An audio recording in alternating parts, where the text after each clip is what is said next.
Terceiro domingo da Páscoa, a quinta noite do nosso novenário dedicado em honra ao glorioso Marte Santo Expedito.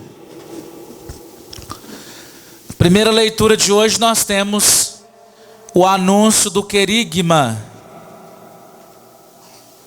Pedro que se dirige ao povo e diz: o Deus de Abraão, o Deus de Isaac, o Deus de Jacó, o Deus de nossos antepassados glorificou o seu servo Jesus. Jesus vive, Ele é o vivente. Ele está presente entre nós. O Deus de Abraão, o Deus de Isaac, o Deus de Jacó é o Deus da vida, que fora ressuscitado na força do Espírito pelo Pai. O Espírito Santo ressuscitou Jesus. Então Ele vive, Ele está entre nós. É uma boa notícia. Jesus vive, a nossa fé é a nossa esperança. E depois continua: vós o entregastes, o rejeitastes diante de Pilatos, que estava decidido a soltá-lo. Pedistes a libertação para um assassino, para filho de qualquer homem. Barrabás, Bar é filho, né? Filho de qualquer homem, mas Jesus é o Filho de Deus. Vós matastes o autor da vida, mas Deus o ressuscitou dos mortos, e disso somos testemunhas. Preste atenção nessa palavra testemunha, porque é uma palavra que vem do grego mártires, vem de martírio. Então Santo Expedito, ele testemunhou e morreu defendendo a fé. O Cristo vivo, o Cristo ressuscitado. Disso Santo Expedito foi testemunha. Santo Expedito foi martirizado no dia 19 de abril, juntamente com ele mais 5 irmãos na Armênia, os santos mártires. Segundo o Martirilógio Romano, é o livro que conta a vida dos santos, Hermógenes, Gaio, Aristônico, Rufo e Gálata. Todos receberam a coroa no mesmo dia, receberam o martírio no mesmo dia. Todos foram testemunhas do Cristo vivo. Todos se negaram a adorar, a colocar incenso para os falsos deuses, a adorar o não adorável. Daí o pecado da idolatria. Então os antigos entendiam assim, que dizer que alguém é Marte era o maior dos elogios que podia ser feito à pessoa, dispensando qualquer outro. Santo Ambrósio, numa tradução mais livre, vai dizer assim: direi de alguém que é Marte e já terei dito o suficiente. Então poderíamos encerrar assim: Santo Expedito Marte. Nós já compreenderíamos toda a sua vida, toda a sua fidelidade a Jesus, toda a sua fidelidade à escuta à palavra de Deus, que nos salva no hoje da nossa vida. Então temos no hoje esta boa notícia: o querigma, ele vive, ele está presente entre nós. E então nós temos um imperativo no finalzinho da primeira leitura: arrependei-vos, portanto, e convertei-vos, para que os vossos pecados sejam perdoados. Todos os nossos pecados já foram perdoados por Jesus lá na cruz. Aliás, uma das palavras de Jesus na cruz é justamente esta: Pai, perdoa-lhes, eles não sabem o que fazem. Então o perdão já foi dado definitivamente. No sacramento ele é atualizado pela força do Espírito. Na força do Espírito. É o Espírito Santo, portanto, que perdoa os nossos pecados. Mas a gente tem alguns pecados que a gente gosta de permanecer neles. E a gente não se arrepende deles. E o que fazer? Então a gente precisa pedir a nosso Senhor a graça, pedir perdão de não se arrepender dos nossos pecados, para que a misericórdia de Deus possa atuar e nos salvar no hoje da nossa vida, para a gente peregrinar, para a gente caminhar de modo mais sereno, mais tranquilo e mais leve para a cidade das luzes, a Jerusalém celeste. E então nós precisamos muito da luz do Espírito Santo. Nós precisamos pedir muito o Espírito Santo de Deus. Por isso nós, com o salmista, rezamos: sobre nós fazei brilhar o esplendor, a luz que brilhe sobre nós, sobre nossas famílias, sobre a nossa igreja, sobre a nossa comunidade, a luz de Jesus. Porque no batismo nós fomos iluminados, nós recebemos esta luz de Jesus. E é Jesus quem vai nos aliviar nos momentos das nossas aflições, porque Ele escuta a nossa oração. E assim nós vamos compreendendo as maravilhas, os portentos, os prodígios que o Senhor faz por seu servo. E é nesta fé que nós devemos permanecer, é nesta fé que nós devemos perseverar até o fim. Porque muitos perguntam, conforme o Salmo 4 de hoje: quem é que vai te trazer a felicidade? Quem nos dará? Quem nos dá a felicidade? Sobre nós fazei brilhar o esplendor da vossa face. Veja, nós estamos falando da verdadeira alegria. Não é aquela alegria aqui que os discípulos sentiram no Evangelho, não, aquela alegria do bobo alegre, que faz ver até um fantasma, ver aquilo que não é de tanta euforia, porque às vezes nós podemos correr o risco de começar uma coisa, uma atividade, com muita euforia, com muita alegria, mas não é aquela verdadeira alegria. Porque talvez ainda o nosso coração não se abriu à paz que o ressuscitado nos dá, como primeiro fruto e dom da ressurreição. E então, iluminados por Jesus, a gente pode deitar na paz, adormecer, porque o Senhor é a nossa força, porque o Senhor nos dá a segurança, Ele é a segurança da minha vida. A segunda leitura de hoje, da primeira carta de São João, vai dizer: meus filhinhos, escrevo isto para que não pequeis. Mas se alguém pecar, temos junto do Pai um defensor, Jesus Cristo, o justo, que já perdoou os pecados. Entenda, seus pecados já foram perdoados. Ele é atualizado no sacramento da reconciliação. O perdão já foi dado definitivo. Deus perdoa tudo. A gente que se cansa de pedir o perdão, de implorar o perdão. Porque Ele é amor, Ele é paciência e Ele é perdão. Ele é a vítima de expiação pelos nossos pecados. E não só pelos nossos, mas do mundo inteiro. Então Ele veio para salvar a gente do vazio, para salvar a gente do pecado, da tristeza, da falta de fé, da desesperança, da nossa desilusão, das nossas incertezas. E aí nós queremos perseverar firmes na certeza de que o Senhor ressuscitou e que nós podemos encontrá-lo na mesa da palavra, na comunidade, nos irmãos. Então, guardar com carinho os preceitos, os mandamentos do Senhor. E se guardamos os seus mandamentos, nós o conhecemos. Eu conheço a Deus. Mas quem não guarda os seus mandamentos é mentiroso e a verdade não está nele. Então, guardar os mandamentos do Senhor, que é para a nossa felicidade, que é para a nossa alegria, que não são fardos pesados, mas é para o nosso próprio bem.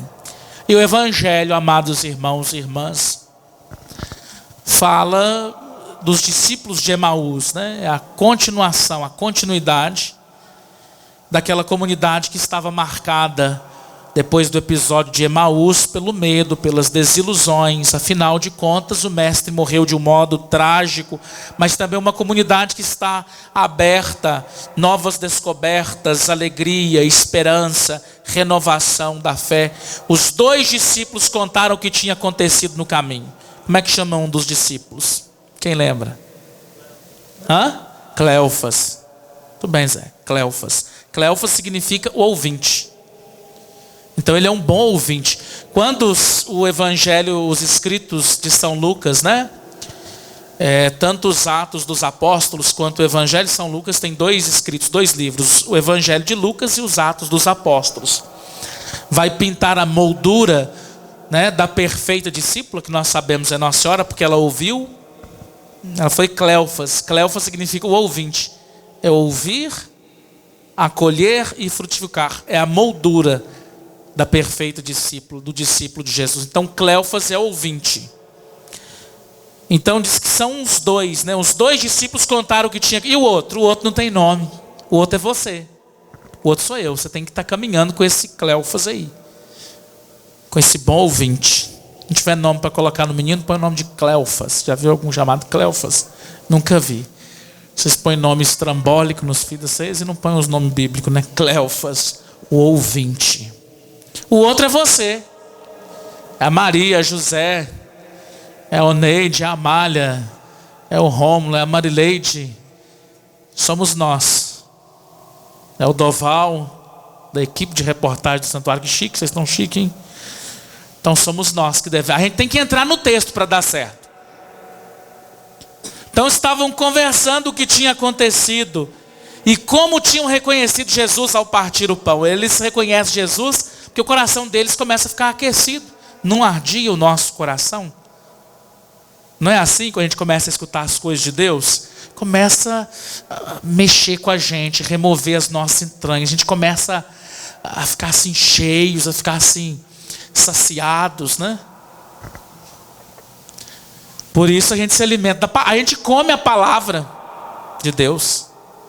Aí a gente fica com fome. Quando eu encontrei-me tuas palavras, alimentei-me delas, diz o profeta Jeremias. Elas se tornaram delícia. Então a gente está comendo, a gente está se saciando da palavra de Deus. E como é bom, como sacia, como dá força. Depois no outro dia a gente precisa de novo de se alimentar da palavra de Deus. A gente precisa se alimentar de Jesus. Aí é triste, Foi a missa, como é que foi a homilia? O padre hoje deu só um biscoitinho creme crack, fez só muito barulho.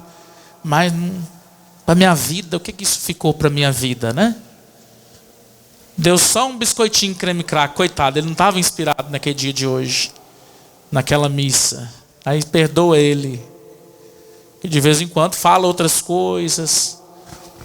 Mas a gente tem fome da palavra de Deus. Então eles estavam conversando, como eles conheceram, como eles reconheceram Jesus ao partir o pão. E aí eles estavam conversando sobre Jesus. Eu me lembro que um dia já contei, não sei se já contei aqui, se eu não contei, de vez em quando eu repito as mesmas coisas, mas é para poder fixar, porque a mãe do aprendizado é a repetição, Eu me lembro que um dia no seminário eu estava conversando, eu ia dar uma palestra. Acho que foi no meu primeiro ano, e eu estava conversando, e falando assim, bora Jesus, entra aí no carro, vamos lá comigo. E falando mesmo assim, sabe? E aí um seminarista perguntou, o senhor está ficando doido, padre? Eu disse, não, estou falando com Jesus.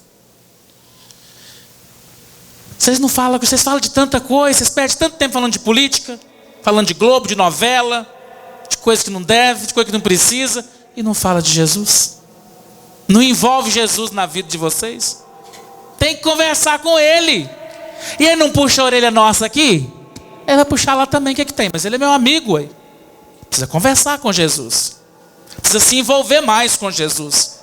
Precisa colocar Jesus em tudo que você for fazer na sua vida. Não tem importância achar que você está ficando doido.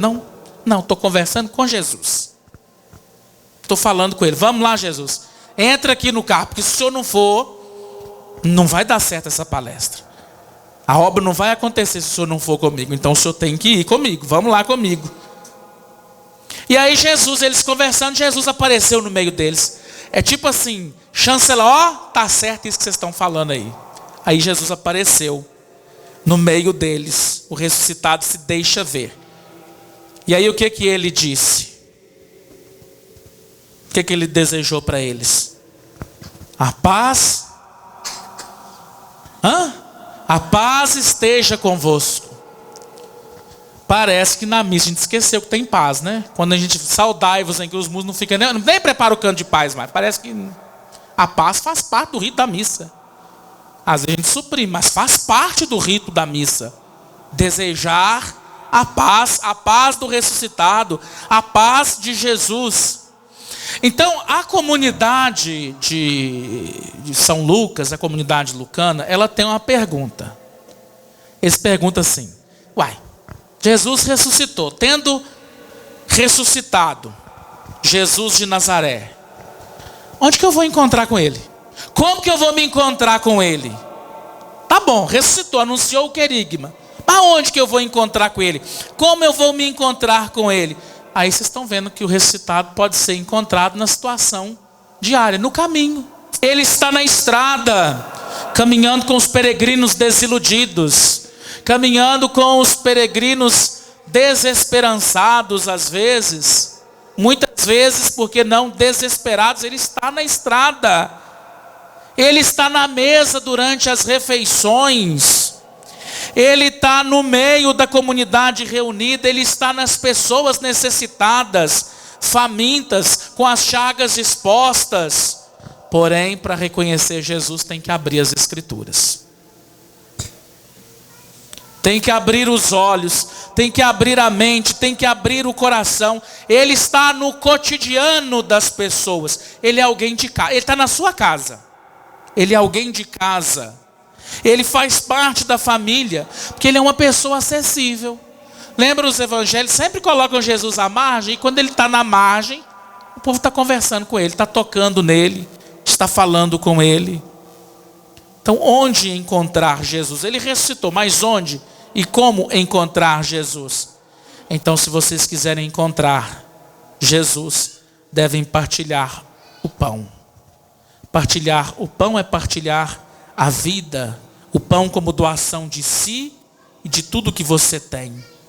Só encontra com o ressuscitado, só se encontra com Jesus.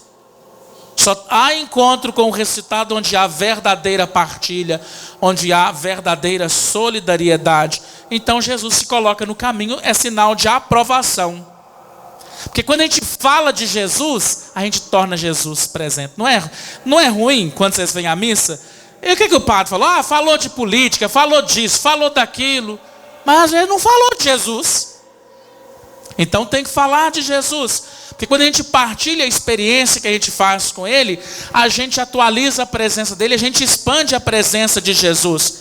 E aonde que é o lugar privilegiado que Jesus deve estar, sobretudo quando é dele que se fala? Aonde que é o lugar privilegiado? Fala para o padre. Aqui, na comunidade. Aqui é o lugar privilegiado, sobretudo quando é dele que se fala. Porque a gente recorda a sua mensagem, a gente recorda o seu jeito, o seu estilo de vida. E qual que é o lugar de Jesus na comunidade?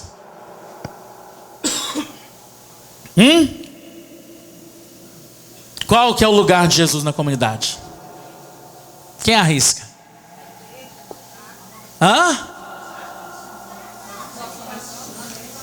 No centro. Quando o próprio Jesus apareceu no meio, no centro. Frei Gilson não canta? Tu és o centro da minha vida. Então, ele tem que estar no centro, é o lugar dele. Aí eu contei lá no São João, vou contar de novo, não sei se já contei aqui, que eu cheguei numa comunidade uma vez para celebrar. Não sei nem se, eu acho que eu não era padre. Mas eu sei que, então uma senhora chegou para mim assim no final, falou: padre, mas foi lindo demais hoje, padre. Padre, foi bonito demais aquela missa. Meu Deus, aquilo eu senti o céu aqui na terra. A missa foi o céu aqui na terra. Olha a sabedoria, hein? E eu fui gostando daquele negócio, fui dando corda. Nossa, padre, mas foi bonito demais. E naquele dia, assim, tinha feito uma homilia, modéstia à parte, né? era boa. Eu cantei naquele dia, eu não estava com essa voz rouca, feia. Parecia que eu tinha comido o Espírito Santo com pena e tudo. E ela foi falando que foi bonito demais, padre. Mas foi muito tocante. E aquela celebração envolvente. E aquelas palavras. E aquela oração que o senhor fez. Foi lindo, padre. E aí eu perguntei assim: mas qual foi a parte que a senhora mais gostou? Assim, eu achava que ela ia falar que era homilia. Porque eu tinha cantado, eu tinha rezado, eu tinha comido o Espírito Santo com a pena e tudo, como se diz.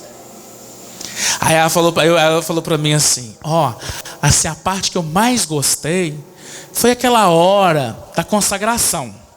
Aí o senhor assim, levantou Jesus, o senhor elevou Jesus. Aí depois que o senhor elevou Jesus, o senhor agachou. Ela disse que eu tinha agachado, eu fiz genuflexão. O senhor desapareceu e só Jesus ficou no centro. Foi a parte que eu mais gostei da missa. Ela entendeu tudo. Que às vezes a gente acha que é a gente que tem que aparecer, e não é. Quem é o centro da comunidade não são os servos são os servos, eles estão a serviço da comunidade, da igreja. Mas quem tem que aparecer mesmo, quem tem que brilhar mesmo, é quem? É Jesus. Por isso que ele se coloca no centro. Eu não tinha entendido nada, porque eu também fui dando corda e fui me achando o padre. Pensa, coitado, como é que o padre é pecador, olha aí, a vaidade. E dificilmente a gente confessa esse tipo de coisa, né, gente? Eu fiz aquilo lá mesmo, mas eu queria mesmo era aparecer, eu queria mostrar o meu dom, minha voz, o meu talento. Eu estava ali mesmo para aparecer mesmo para as pessoas, né? O orgulho, as vaidades que a gente tem. Então a gente tem que colocar Jesus no centro da nossa vida, ele que deve ser o centro. Aí quando ele é o centro, você vai gozar da paz que ele dá, do shalom.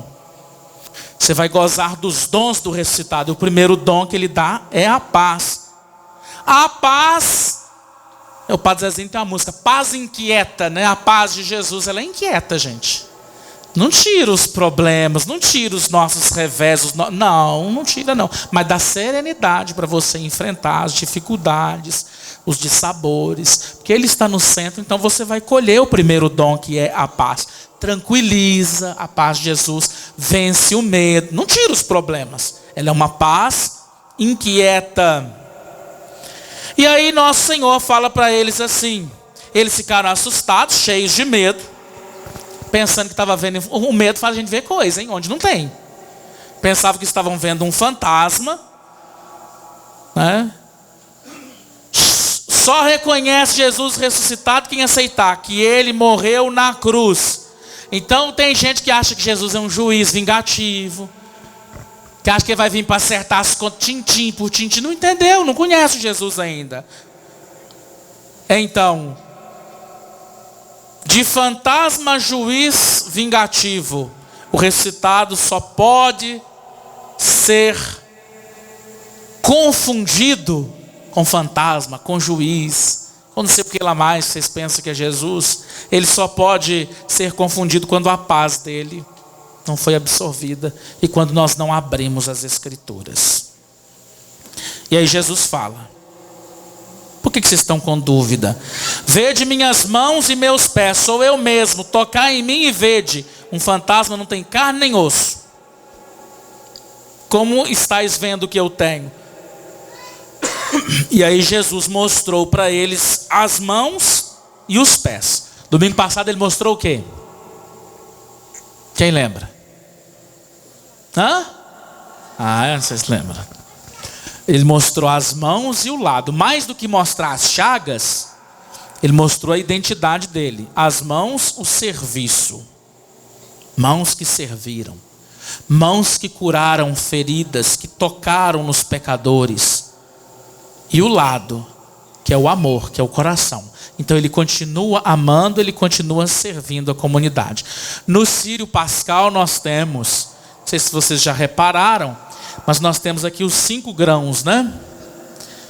Os 5 grãos simbolizam as 5 chagas de Jesus. Então você tem a chaga na cabeça, da coroa de espinhos. Depois você tem as 2 chagas das mãos, do lado e dos pés. Então, por isso que ele fala: vede minhas mãos e os meus pés. Então, o crucificado é o ressuscitado. O fogo aqui não está apagado não, está aceso, viu? É o Espírito, ó. Espírito que traz dinamicidade, que nos ilumina. Então, o ressuscitado, na força do Espírito, é o crucificado. É o mesmo, é a mesma pessoa. E aí no Sírio nós temos o alfa e o ômega, as duas letras do alfabeto grego. Ele é o princípio e o fim. E o ano 2024, para dizer que isso não é acontecimento que ficou lá atrás, no passado, mas ele está vivo e pode ser encontrado na sua casa, na sua família, pode ser encontrado nos doentes. Os médicos tocam a carne de Cristo o tempo todo. Como é que toca? Como é que você toca a carne de Cristo nas pessoas, nos irmãos? Aí, mais do que as chagas, ele mostra a sua identidade: mãos e pés. Os pés que percorreram tantos caminhos levando amor, justiça e perdão. Então o ressuscitado é o vivente, é uma pessoa viva, pode tocar nas suas feridas, você pode estreitar laços com ele. Ele quer fazer laços de comunhão. E aí ele tem fome, né? Tendes alguma coisa para comer? Olha, tem que abrir as escrituras. Eu estive com fome e me deste de comer. Eu estava nu e me vestistes. Quando foi, Senhor, que nós te vimos assim?